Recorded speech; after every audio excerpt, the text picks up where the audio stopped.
브랜딩으로 올바른 먹거리를 실현한다. 약간 이게 어떻게 보면 저의 가치관인데, 그래서 제가 드리고 싶은 질문이 당연히 엄마나 이제 경력 준비 여성들을 위한 질문이 있을 수밖에 없을 것 같아요. 특히 이제 지금 어쩔 수 없이 경력이 어떻게 보면 단절된 엄마나 그런 경력 단절 여성들이 시작할 때 가장 많이 막히고 하는 지점이 어디라고 생각하실까요? 그러니까 이제 경력 단절이라는 말 자체가 이렇게 해왔던 일이 있는데 결혼이나 육아 때문에 잠시 멈췄다 그런 거잖아요. 그러니까 말하자면 회사에 이 자리가 있는데 이 자리에 내가 있어야 될 자리라고 생각하는데 육아나 다른 것 때문에 이 자리를 잃었다. 그렇죠. 이렇게 생각하는 거예요. 그러면 이 자리가 계속 갈 것 같아요. 그렇진 않죠. 그건 아니죠. 그냥 단기간에 그냥 하나의 어떤 기대일 뿐이잖아요. 그럼 그때 있었던 경험, 지금 육아의 경험, 또 지금 이렇게 아이들을 키우는 경험, 이렇게 하는 과정에서 시간이 있잖아요. 그때 일을 똑같이 갖고 오려면 안 되고 그때와 다른 요소의 시간에 퀄리티를 바꾸려고 노력하셔야 된다. 나는 그렇게 생각해요. 그래서 경력 단절이라는 말을 안 쓰는 게 경력 단계라고 쓰면 어때요? 경력 단계. 이렇게 되면요. 그러니까 이게 숙성의 기간이 있거든요. 그러니까 그걸 너무 답답해하지 마시고 이런 과정 때문에 내가 좀 더 숙성이 돼서 배추가 김치가 되는 거 아니에요. 김치가 되는 과정에서 젖어져요. 그러니까 이런 과정을 본인이 받아들인다는 거. 그러면 저는 본인이 뭔가 부속이 되기 위한 더 중요한 과정을 겪을 수 있다고 생각해요. 그러니까 이게 국가보다는 이제 생명을 낳았다. 이건 역사적으로 엄청 위대한 일이에요. 맞습니다. 그리고 아이를 키웠다. 근데 그런 과정을 너무 쉽게 결정해버려. 얘 때문에 못했어요. 이런 생각보다 내가 너 때문에 하게 되었다고 바꿔야 돼. 들이 보니까 9시 어린이집 가대. 그래서 뭐 오후에 한 4시쯤 오대. 그 시간 동안 뭐예요? 뭐 하는 거 빨리 끝내고 본인이 주어진 한 서너 시간 정도 블로그로 딱 만들어 놓고 그럼 서너 시간 동안 뭐예요? 집에 있지 마요. 도서관 가세요. 협회 가든지 위치를 바꾸라. 그래서 그 새로운 공간에서 내가 뭐라도 시작하면 왜 시작을 못해? 맞아. 그리고 하루에 4시간을 축적하면 일주일 5일이다 그럼 20시간 한 달이면 80시간 내가 혼자 뭔가를 할 수도 있잖아요. 그래서 나는 그렇게 환경을 먼저 세팅하는 거 그게 어떨까라는 생각이 들어요. 그리고 우리나라는 사람도 조금씩 바꿔가는. 그러니까 그 시간 동안에 맞아요. 그러니까 이분의 욕심은 돌아오는 시간이 너무 이르잖아요. 아니 그런 생각하지 마세요. 그 시간 동안에 충분히 내가 1인격으로 살고 그리고 4시에 아이들 오면 엄마로 살고 저녁 때 아빠 오면 아내로 살고 원래 삶이 그렇지 않나요? 맞습니다. 그게 막 짬뽕이 되면 안 돼서 내가 가져야 될 시간과 내가 해야 될 게 분리 가족과의 삶도 분리해서 이 시간은 이걸로 살고 이 시간은 이걸로 살면 되잖아요. 항상 엄마들이 그런 말을 되게 많이 해요. 아이를 뭐 예를 들어 9시 반에 등원을 시키고 뭐 예를 들어 한 3시 반 정도에 온다. 제 시간이 없어요. 막 이런 얘기를 진짜 많이 하고 이제 그거에 대한 어떻게 보면 지금 명쾌한 정답이 아니라 해답을 주신 것 같아요. 오늘 오전에 이제 어떤 분이 와서 잠깐 상담을 받고 왔는데 뭔가 이렇게 하기도 했는데 못하고 지지부진하게 되어 있는 분이라 이제 여기까지 왔어요. 그 얘기를 들어보니까 또 못하고 저것도 못하고 이렇게 얘기를 그래서 내가 종이를 한 장 들었어요. 사장님 지금 하신 말씀을 써보세요. 1번 뭐뭐뭐 2번 뭐뭐 3번 뭐뭐 그리고 1번 뭐뭐뭐 언제까지 끝내기 3번 뭐뭐뭐 언제까지 근데 대부분이 앞으로 해야 될 막막한 걱정들이에요. 지금 당장 해야 될 건 다음 주에 해야 될 건 다음 주에 쓰세요. 이번 주에 해야 될 건. 그러니까 하나씩 쓰고 언제까지 끝내기 이게 경영이에요. 정리가 되는 거죠. 그렇죠. 그렇게 하고 거기에 집중하면 되죠. 근데 이제 본인의 생각에 그 시간이 주어졌음에도 정리가 안 된 상태에서 두리뭉실하게 되면 나라도 스트레스 받아요. 그래서 좀 리스트를 딱딱딱 해놓고 하나씩 귀결이 돼야 이루어지지 않겠느냐. 시간을 생산성 있게 만들어야겠죠. 그죠? 시간 경영이 핵심이다. 그렇죠. 네, 맞습니다. 자, 그 다음은 이제 어떻게 보면은 1인 기업의 수익 그리고 그 구조에 대한 질문을 제가 드리고 싶은데요. 1인 기업이 처음부터 수익이 사실 날 수가 당연히 없잖아요. 수익을 만들기 위해 반드시 갖춰야 할 구조는 어떤 게 있을까요? 일단 누구의 돈을 버는 거죠. 고객이 돈을 벌어야 그러면 나는 그 고객과의 접점이 있어야 돼. 그렇죠. 근데 접점을 안 만들어 놓고 내가 혼자 계속 블로그를 쓴다고 돈이 들어오는 건 아니에요. 그렇죠. 고객이 있어야 돼요. 근데 고객과 나 사이에 뭐가 있어야 되냐면 콘텐츠가 있어야 돼요. 그러니까 콘텐츠는 내가 쓰고 싶은 글일까요? 아니요. 저 고객이 읽고 싶은 글이에요. 그러려면 내가 고객의 마음을 알아야 되고 문제를 알아야 되겠죠. 그래서 고객들이 나한테 어떤 질문을 했으면 좋겠어요? 이걸 가지고 저는 질문으로 콘텐츠를 만들려고 하는 거예요. 그럼 그게 구축이 되면 수요 공급이 만들어지잖아요. 그러니까 수익화의 기본은 그 수요와 공급을 만들어내는 거다. 그럼 나는 무엇을 공급할 것인가? 예를 들어서 어떤 분이 요즘 그림책으로 뭘 하는 걸 하시더라고요. 근데 고객을 안 정하면 그 그림책은 하늘을 날아다니겠지. 돈 돼요, 안 돼요? 안 돼요. 안 되죠. 그러면 내가 그림책이라는 콘텐츠를 두되 그 그림책을 두고 고객이 어떤 질문을 했으면 좋겠는가, 그걸 가지고 먼저 만들어야 되고 그분과 접점이 있어야 되고 그런 과정이 구축이 되면서 물이 흐르겠죠. 저는 그 시스템 중에서 제일 중요한 시스템이 분리 시스템이라고 생각해요. 분리수거하잖아요. 이게 전 세계에서 우리나라만 있는 시스템이에요. 그럼 분리를 했더니 플라스틱, 종이 이렇게 분리하니까 이게 각자의 길을 가죠. 그래서 각자의 해법, 그 유통에서 해결이 되잖아요. 그러니까 우리도 어떤 일을 해요? 글을 써요. 그럼 그냥 갑자기 글을 쓰고 싶어서 글을 쓰는 건 시스템이 아니에요. 그럼 이 글은 누구를 위한 글일까? 누가 봐야 될까? 그런 보는 누군가와 접점을 만들어 놔야 돼. 하다못해 글을 쓰는 방법을 알려주는 클래스를 열더라도 아니면 그분들에게 뭔가 콘텐츠를 제공해 주더라도 내가 공급하는 요 내용이 그들의 수요와 맞아 떨어져야겠죠. 그러니까 이거는 시간이 얼마나 걸리나라는 문제가 아니라 내가 얼마나 집중하고 있는가. 지금 세인 씨가 하는 많은 프로젝트나 챌린지나 이것도 그분들이 갖고 있는 욕구나 수요에 접점을 둔 거잖아요.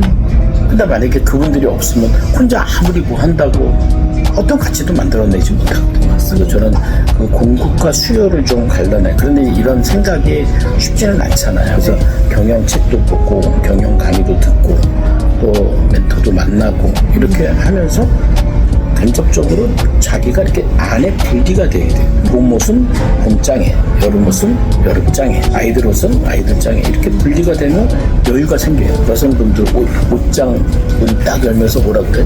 입을 옷이 하나도 없다. 정리가 안 돼 있잖아.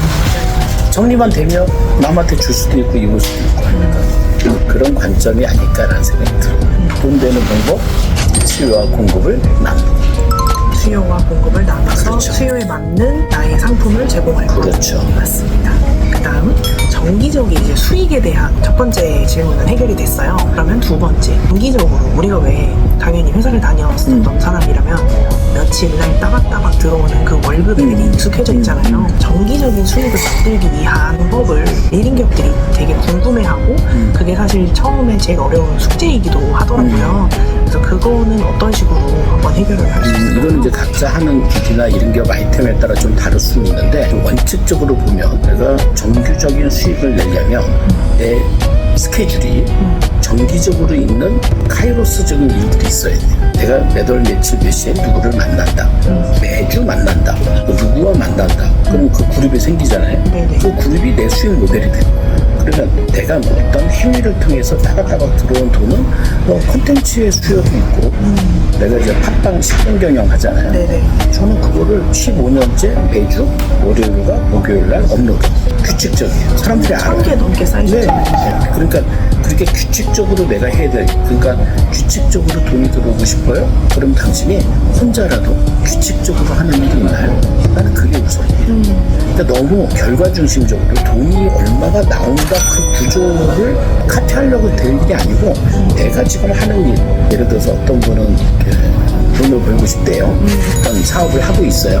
근데 그분이 돈이 안 되는 이유는 너무 바빠. 운동하는 시간 막 하루에 3시간 그다 무슨 선수촌이야? 어디 가서 무슨 독서하는 거. 그러니까 자기가 수익을 내는 일과 관계없는 일이 너무 많아. 집중이 안 된다. 그때는 어떻게 해야 돼? 내가 하는 일이 화장품을 판매한다. 그럼 화장품을 판매한다고 말하면 누가 화장품을 사줘? 아니죠. 그럼 어떻게 해야 돼요? 고객이 있어요. 그럼 고객의 명단이 있어요. 그럼 고객과 약속을 해야 돼요. 일단 만나서 상품도 소개해주고 그래서 그 사람이 나 이것도 줘요 이것도 줘요 이렇게 뭔가 거래가 있어야 돼요. 이거를 피해. 그래서 누가 뭐 하면 돈 된다더라 그게 안 되면 안 된다. 그래서 나는 그게 규칙적으로 얻고 싶으면 규칙적으로 하는 일이 있어야 돼. 그리고 그 일이 내가 하는 성과와 연관되는 일이 있어야 돼. 예전에 내가 일기업 처음 시작했을 때 사람들이 좀 들쑥날쑥했어요. 그래서 그거를 어떻게 하면 잡을까 내가 규칙을 세웠어요. 매주 수요일과 금요일은 서초동 어디서 점심을 먹는다. 그럼 사람들이 알아요. 내가 수요일과 금요일날 점심을 거기서 먹는다는 거. 그러면 매번 신청을 받았어요. 점심 먹으러 올 사람. 물론 뭐 내가 다 밥을 사는 건 아니고 와서 밥 같이 먹고 이야기하고 얼굴 보고 이게 규칙적으로 들어가잖아요. 그럼 사람들이 점점 많이 와요. 그러니까 최고 나랑 점심을 먹으려고 30명이 넘게 온 거야. 되게 웃기지 않아요? 그 사람도 어떨 때는 약속도 안 하고 오기도 해. 근데 내가 규칙적으로 두니까 규칙적으로 오잖아. 제가 독서 모임하죠. 매주 일요일마다 아침에 규칙적으로 하는 거죠. 근데 이제 사람들이 규칙적으로 하다가 이제 이런 경영의 마인드가 안 돼 있으면 아무도 안 와요. 어떻게 해요? 사장님. 아무도 안 오는 것과 사장님이 이거를 계속 규칙적으로 하는 것과 무슨 관계가 있어요? 계속 나는 해야지. 그렇죠. 근데 사람들이 안 오니까 내가 할 의미가 없어진다고 생각해요. 근데 그게 기본적 경영 마인드가 먼저 되는 게 중요하다. 그래서 나는 좀 멘토링이나 멘토가 필요하다는 게 우리가 어떤 걸 배울 때 막 거창하게 배우잖아요. 근데 우리의 삶 속에, 일 속에 그 소소한 곳에서 무너져요. 그래서 이것을 멘토링을 받으면서 이 소소한 것도 내가 이런 원칙 갖고 하면 되겠다라고 생각해서 해야 된다는 거예요. 근데 이제 이거를 너무 수익이 되는 어떤 특정한 방법에 사람들이 줄을 많이 쓰는데 우선 마인드가 있고 그 다음에 스킬이 있고 그 다음에 도구가 만들어지고 그 다음에 이렇게 가야 지속성이라는 킵고잉이 있어야 돼요. 근데 하다가 안 되니까 말고 또 이거 하다가 안 되니까 그러면 안 된다. 그러면 별 일이 없어요. 근데 맞네요. 사람들이 너무 초조하고 불안한 거야. 뭐가 불안해요? 이렇게 계속 사람들이 안 오면 어떡하죠? 그런데 웃으면서 그래도 계속 다음 주에 갈게 그런 사람이 있지 않아요? 어떤 경우는 네 그럼 기다려야죠. 또 어떤 경우는 저한테 다음 주에 갈게라고 하는 사람은 없는데요? 왜 없을까요? 안 알렸잖아요. 초대 안 했잖아요. 초대를 해야 되는데 오시겠습니까? 초대를 해야 되는데 초대는 안 하고 그냥 기다리기까지 기다리고 이거 돼요? 안 되죠. 책을 냈으면 팔아야죠. 알려야죠. 팔아야 돼요. 내가 책을 냈다. 너 이 책 볼래? 그래서 이 책을 가지고 스터디 모임도 하고 콘텐츠도 만들고 근데 사람들이 책을 많이 보면 그때 할게요. 말이 돼요? 말이 안 되죠. 이런 순서들이 다 경영에 들어가는 거죠. 아, 정말 맞는 말입니다. 네, 규칙적인 이벤트 내가 코로나 전에는 매월 넷째 주 토요일에 세미나를 했어요.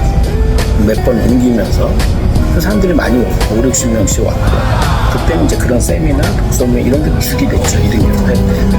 그러니까 정기적으로 내가 그곳에 있다 그럼 이 사람들이 온다. 찾아오다. 이번 달 못 가. 이런 일이 있어서 못 가요. 그래요? 다음 달에 오세요. 근데 나는 늘 넷째 주 토요일. 그래서 이분들이 오기가 쉽죠. 기억을 하고 있으니까. 그렇죠. 이게 이제 점점 가만 고객이 된다라고 생각합니다. 항상 그곳에 있어야 되는 거네요. 그렇죠. 그 내 원칙을 사람들은 신뢰를 얻는 게 중요하다고 하잖아요. 어떤 분이 뭐 리더십의 첫 번째 조건이 신뢰다. 참 애매해 그 말이. 어떻게 신뢰를 지키죠? 그분이 어떻게 나를 신뢰할 수 있도록 만들죠?